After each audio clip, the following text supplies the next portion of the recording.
Hello, Millionaire. In today's video, we're looking at the fantastic story of how a regular math teacher who found a way to beat the lottery, not just one time, but dozens of times, and became incredibly wealthy in the process while he helped his loved ones do the exact same thing.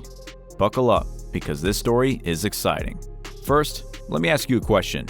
Did you know that about half of adult Americans play the state lottery? Also, did you know that the chances of winning the lottery are so low that you have a better chance of getting struck by lightning while riding a Ferris wheel in the middle of a terrorist attack? I know I might sound ridiculous at this point, but it is true. Despite the slim chances of winning, people still play the lottery. But why is that? The short answer is the American dream. The American dream means a lot of different things to different people, but at the core of it is financial riches. People don't want to keep stressing about money. They want their own house, to travel around the world, and most of all, they want to retire early and wealthy. So, most of them try the lottery. They put their hopes on luck and chance, hoping that something clicks, and they win big. Now, what if I told you that someone decided to play the lottery in an entirely different way some years ago? This person wasn't going to leave it up to chance, so he discovered an intelligent way to play the lottery and increase his chances of winning. This mathematician found a loophole in the system that even his other mathematical colleagues hadn't figured out. Here's the fascinating story of Jerry Selby, the math teacher who found a mathematical way to beat the lottery. For Jerry Selby, winning the lottery was not a dream that he had deliberately fostered. He and his wife Marge lived in a tiny town in Michigan called Evett that had a population of 900 people. They married there, had 6 kids, and operated a convenience store. Eventually, when Jerry was 62 and Marge was 63, they decided to sell their store and relax in their home, watching TV and enjoying their lives of quiet and content retirement. Before that time, they had been working day in and day out at their store for 17 years.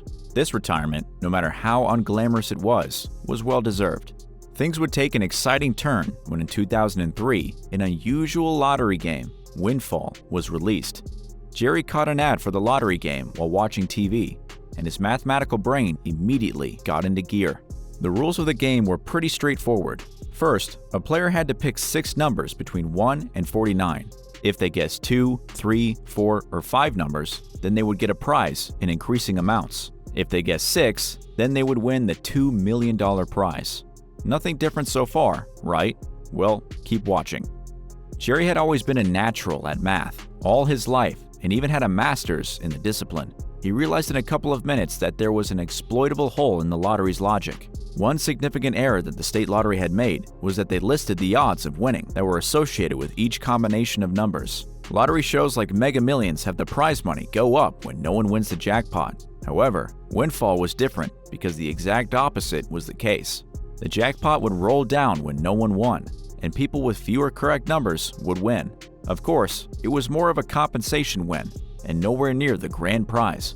But at least those that invested and got fewer numbers got some value on their investment. Jerry studied those winning odds and the timing of the rolldowns. He realized that, statistically, a single $1 lottery ticket was worth more than $1 in those final weeks. Pretty easy, right? Well, it depends. Keep watching. While this didn't mean anything to the average observer, and most people didn't see anything special about the whole situation, Jerry could see the millions that could be made. At first, he thought other math-savvy people would have already gotten in on the loophole. However, that didn't stop him from getting to work. When the first roll-down was announced, Jerry went out and bought $3,600 worth of tickets. Guess what? He got almost double what he invested, a sweet sum of $6,300. His calculations were correct and gradually paying off. After this, he decided to purchase another $8,000 worth of tickets, and he got double the amount once again. After experimenting twice, he informed his wife that he had cracked the lottery and had been putting thousands of dollars from their retirement savings into it. Marge was initially skeptical about this idea. Her husband thought about using their entire savings on the lottery. It was insane, but after a few days of urging and explanations, Marge agreed. At this point, Jerry was quite puzzled that no one had caught on to the trend. Why had no one else discovered the loop?